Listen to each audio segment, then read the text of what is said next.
Hello students, today we'll discuss the topic about the cyber ethics. Okay, so what is this? Let us discuss first. Misuse of information through the internet is a real threat nowadays. Although there are strong mechanisms in place to ensure the security of users' information, these mechanisms are not completely secure and can be breached in number of ways. It is the responsibility of the users, of us themselves, to ensure that the environment of the internet remains safe and secure for information exchange.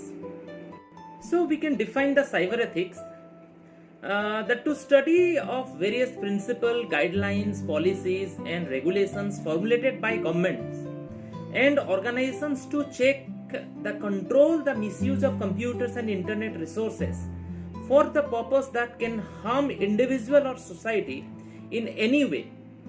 So that is known as the cyber ethics. Okay, that means some rules, some regulations you need to follow. So now we'll discuss about the netiquette. What is this? The word netiquette, it means the set of rules and codes of conduct how people should behave while they are online. That is called the netiquette. Some rules to be followed. So let us discuss some basic rules to be followed while using the internet, mainly during the online or when we are using the internet. These rules should be maintained. Let us see. Preventing email spam. Email spam means what? It refers to the unsolicited and identical email messages sent to numerous recipients, usually by an electronic messaging system. Spam email message might not be relevant for all the recipient, and repeated receiving of relevant message might annoy some people. So we should have some just to how to avoid the mail, some guidelines to be followed. While working on the internet, you can avoid sending or forwarding the spam email messages to others by, just I am telling you one by one point, ensuring that you do not click and reply all buttons always. Do not intend to address or recipient of the original email message. Ensuring that, this is number 2, you enter only the relevant email message, email address while composing and sending email messages. Number 3, ensuring that you reply and forward an email message only when really required. Otherwise, don't send to everybody. So you can also follow some guidelines to avoid receiving the emails spam also. It is very difficult to stop spam message once your email address gets on spam list. However, you can avoid spam in the first place by, number 1, I am telling you, using appropriate filters to find the alert you about spam. It will alert you. Avoiding, number 2, avoiding the use of your true ID when accessing websites. So in this way, you can just do it. Now we'll discuss how to maintain privacy on the internet. Just like in our everyday life on the internet, we need to maintain our privacy as well as that of others. Violations of the privacy in any manner and situations, whether offline or online, is considered as unethical and immoral conduct. So some guidelines to be observed that I am telling you. Do not, first point, do not read the email messages of others users. Never. Number 2, do not disclose your password to others users to ensure your privacy. Number 3, do not ask for the password of others users. Number 4, do not access web pages or other resources on the internet that you are not authorized to access. Avoid, number 5, avoid asking personal details. Sometimes we are asking, that is, avoid asking personal details and information while interacting with others users on the internet. Next one, sixth one, do not send or ask for sensitive information such as salaries, how much salary you are getting, bank balances, medical details, etc. etc. Don't, never ask like this, or also you don't share.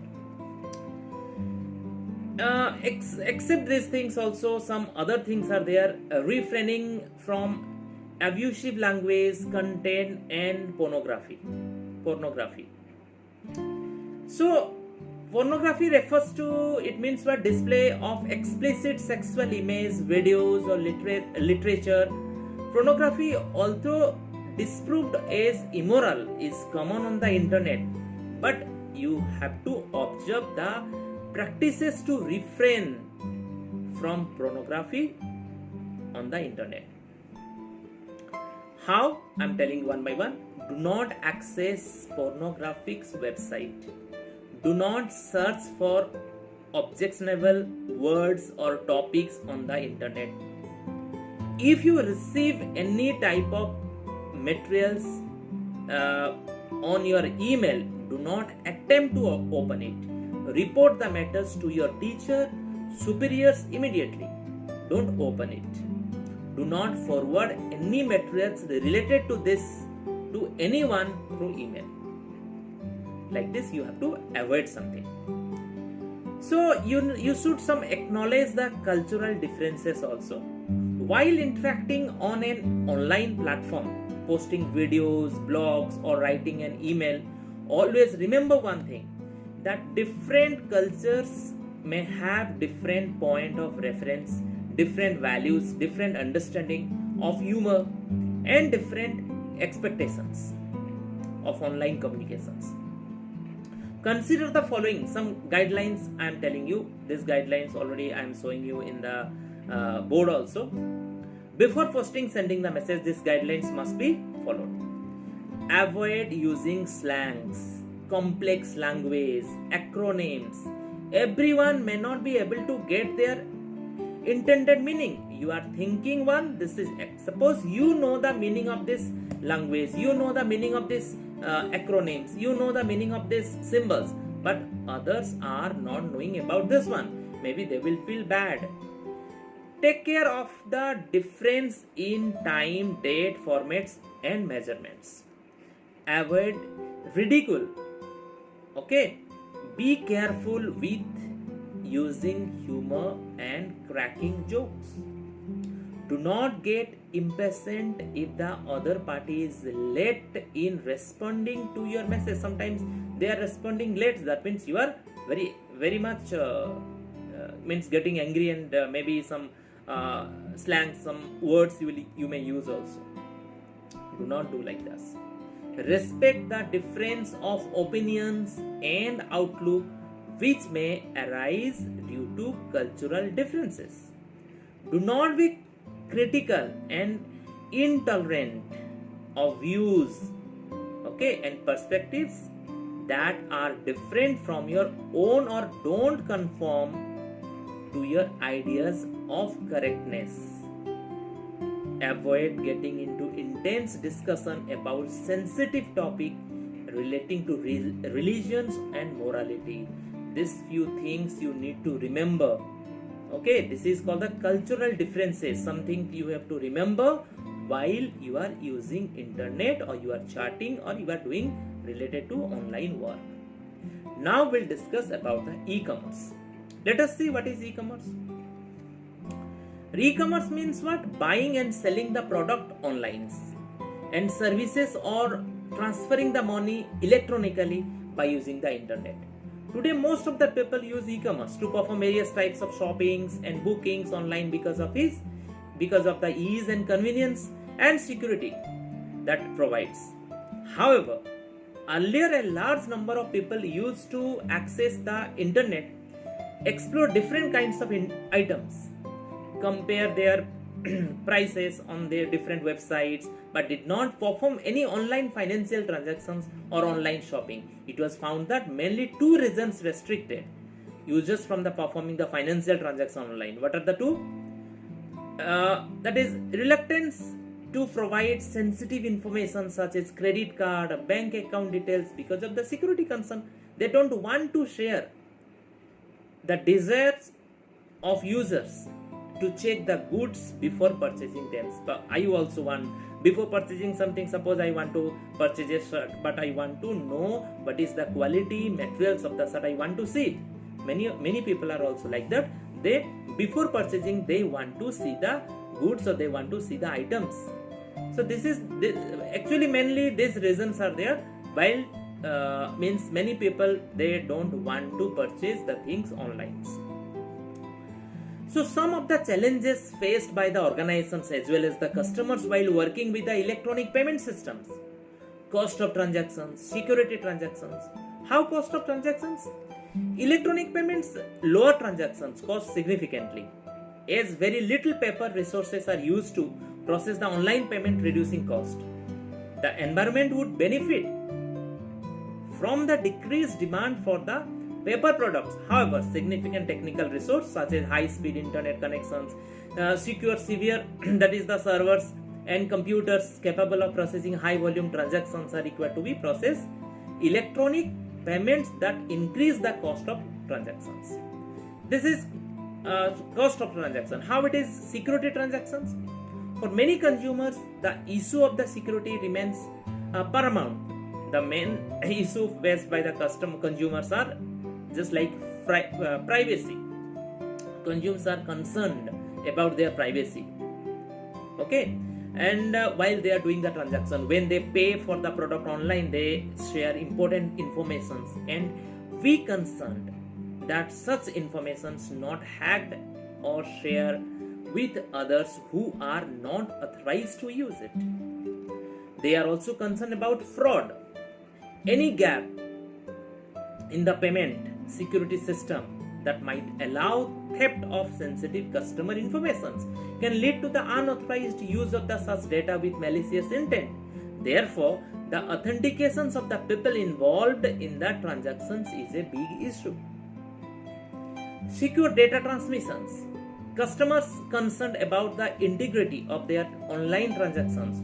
No alterations can be made in the informations and transactions amount without customers' instructions to do so. Okay, so now we'll discuss some technologies used to ensure the security of the transactions in the e-commerce. Some different technology we'll discuss one by one. Let us see. Now we'll see the encryptions, digital signals and certificates. Let us see the encryptions. What is this?